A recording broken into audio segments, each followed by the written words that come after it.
Have you ever felt trapped between two impossible choices? Like you're either giving up everything you love or abandoning your spiritual journey altogether?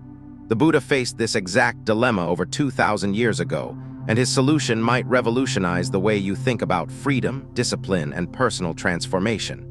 Today, we're exploring one of Buddhism's most misunderstood teachings, the middle way. And I'm going to show you why this principle isn't just ancient philosophy. It's a practical roadmap for breaking free from the exhausting cycles of extremism that trap us in modern life. The moment you start thinking about self-improvement or spiritual practice, a voice in your head demands a choice.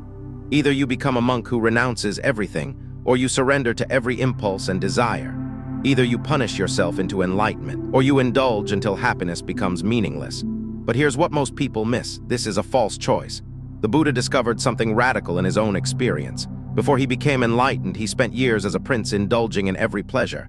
Then he spent years torturing himself in extreme asceticism. He nearly starved himself to death. And through both experiences, he found something profound. Neither extreme led to liberation. In fact, both extremes kept him imprisoned. The middle way emerges not as a boring compromise, but as the actual pathway to genuine freedom. Think about how this plays out in your own life right now. When you try to quit a bad habit, do you go cold turkey and then crash back into the old pattern?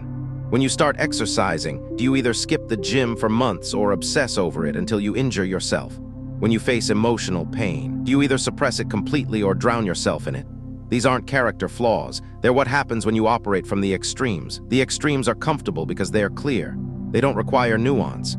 They don't ask you to understand what's actually happening inside you. But the middle way demands something different. It requires you to understand the reality of your situation deeply.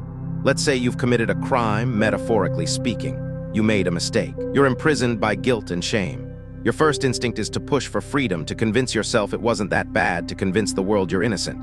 You file appeal after appeal. You tell the story over and over. You fight the system desperately. But notice what happens. No matter how many times you appeal, no matter how well you argue your case, the imprisonment continues. Why? Because you're still operating within the system of judgment. You're still accepting that there's something to escape from. The energy you're spending on fighting actually feeds the cage. Then there's another approach. You can resign yourself to permanent imprisonment. You accept the punishment as deserved. You become defined by your guilt. Some people choose this path. They believe they should suffer because of what they did. But this is just the other extreme. It's a different form of imprisonment. What the Buddha is really teaching is neither of these responses. Instead, he points to something that changes everything. When you truly understand what happened, when you see the reality of your action and its consequences without adding layers of judgment on top, something shifts. You stop needing to either fight the system or surrender to it. You're freed by understanding itself. This is where most people misunderstand the teaching. They think the middle way means being passive, doing nothing, accepting whatever comes. But that's still an extreme. It's the extreme of inaction. The actual middle way is about seeing through the extremes of active struggle and passive resignation simultaneously. It's about taking action from a place of clarity rather than from desperation or denial. Consider someone practicing mindfulness and meditation. They're trying to train their mind. Some people approach this with brutal intensity. They sit for hours, punishing themselves if their mind wanders even once. They believe suffering through meditation will purify them. Then there are people on the other extreme. They practice meditation but think any discomfort means they're doing it wrong. So they give up whenever the practice gets difficult. The truth is far more nuanced. Real practice involves showing up consistently, watching what happens without judgment, and adjusting as you learn about yourself. Now, here's something that might surprise you. The Buddha taught something called the Four Noble Truths and the Eightfold Path. These aren't suggestions for perfectionists. They're practical guidelines that work within human reality. The reality is that you're not going to live perfectly. You're going to make mistakes. You're going to experience pleasure and pain. You're going to have desires and aversions. The path isn't about eliminating these experiences. It's about changing your relationship to them. This is the revolutionary part of the middle way that gets lost in translation. Let me give you a concrete example of how this works in everyday transformation. Imagine you're working with anger. A person operating from extremes has two options. Either they suppress their anger completely, which means they're walking around with a volcano inside them, and one day it erupts in a disproportionate way. Or they express every bit of anger they feel, blaming everyone around them and never actually resolving anything. But someone walking the middle way understands anger differently. They notice when anger arises. They recognize what triggered it. They see what the anger is protecting, usually some feeling of injustice or violation. From this place of understanding, they can respond rather than react. They might express their needs clearly without attacking. They might set boundaries, or they might recognize that the anger is showing them something important about their values. Either way, they are no longer imprisoned by the emotional extreme. The progression of spiritual development in Buddhism reveals something fascinating about extremes. A person just beginning on the path might still struggle with the 4 lower realms of conditioned existence. They're responding to things reactively. But as their understanding deepens, as they move through different stages of insight, something remarkable happens. The frequency and intensity of their reactive patterns gradually change. It's not that they suddenly become perfectly controlled. It's that they see more clearly, and seeing more clearly naturally changes behavior. By the time someone reaches the highest stages of spiritual realization, they've moved beyond needing to control anything. The extremes have simply fallen away because they've lost their power. Here's what's crucial to understand about this process. You cannot force this transformation through willpower alone. You cannot eliminate the extremes by sheer determination. That would just be another extreme, the extreme of effort against yourself. The actual path involves understanding what's underneath the extremes. It's about seeing why you're drawn to them in the first place.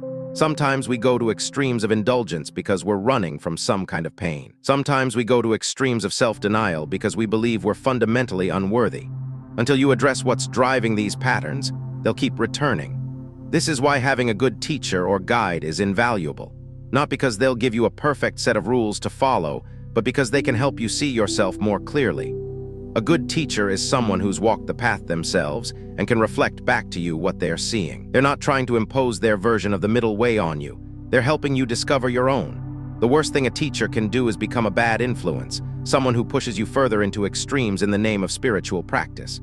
This is why wisdom and discernment matter so much. Let's talk about what actually happens in the mind and body when you step off the extremes. Most people experience this as relief, but it's more precise than that. When you're in a state of extreme emotional reactivity, your nervous system is in overdrive. Your thoughts move fast. Your emotions are intense and frequent. There's a kind of chaos happening. As your understanding deepens, as you move toward the middle way, the frequency of these reactions naturally decreases. You start experiencing more periods of mental stability. Your responses become more spaced out. Where you used to react multiple times a day, you might react once a day. Where you used to suffer for hours, you might suffer for minutes. This isn't because you're suppressing anything. It's because the underlying fuel that feeds the extreme reactions is drying up. The Buddha used interesting language about this. He talked about different qualities manifesting in different ways at different stages. At one stage, you might be trying to purify yourself intensely. At another stage, you might be letting go of that effort and simply seeing. At the highest stage, there's neither striving nor surrendering, just a clear seeing of what is. This progression isn't about becoming a different person. It's about removing layers of misunderstanding until your true nature is revealed. Now, let's address something practical that comes up for everyone. The extremes feel safer than the middle way. The extremes are familiar. They give you a sense of control, even if it's an illusion. Moving toward the middle way means stepping into more subtle, nuanced territory. It means you can't rely on simple rules anymore. You have to think. You have to feel. You have to stay present. This is why so many people resist the middle way even when they intellectually understand it. The extremes are comfortable because they require less consciousness. Breaking free from the extremes requires something that sounds simple but is actually profound. Attention. Paying attention to what's really happening instead of what you think should be happening or what you fear might be happening. This is the heart of mindfulness practice. Not as a special activity you do on a meditation cushion, but as a way of moving through life. When you're eating, are you actually tasting the food? Or are you lost in thoughts about whether it's healthy? When you're with someone you love, are you actually present with them? Or are you in your head worrying about whether you're enough? When you're working toward a goal, are you genuinely interested in the process? Or are you white-knuckling your way to the finish line? The middle way asks you to actually show up for your own life. And here's what's remarkable. When you do, you stop needing the extremes to validate you. The pleasure you experience becomes richer because you're actually present for it. The difficulties you face become bearable because you're not adding layers of judgment and resistance on top of them. You're just meeting reality as it is. This has profound implications for how you approach goals, relationships, and challenges. You can be ambitious without being obsessive. You can care deeply without being desperate. You can challenge yourself without breaking yourself. You can rest without guilt. You can feel sadness without drowning in it. You can feel joy without the constant fear that it will be taken away. The middle way isn't a rigid path. It's more like the middle of a river. The river flows naturally. There's movement, but there's also a kind of effortlessness. Your job is to find that current and move with it, not against it. As you reflect on your own life, I invite you to notice where you're operating from the extremes. Where are you white-knuckling control? Where are you numbing out or avoiding? Where are you being driven by fear or desperation? These aren't weaknesses to be ashamed of. They're actually doorways to deeper understanding. Each time you notice an extreme pattern, you have an opportunity to pause and ask, what would the middle way look like here? What's the reality I'm actually avoiding? What would it feel like to meet this situation with clarity rather than reactivity? The path of the middle way is ultimately the path home to yourself.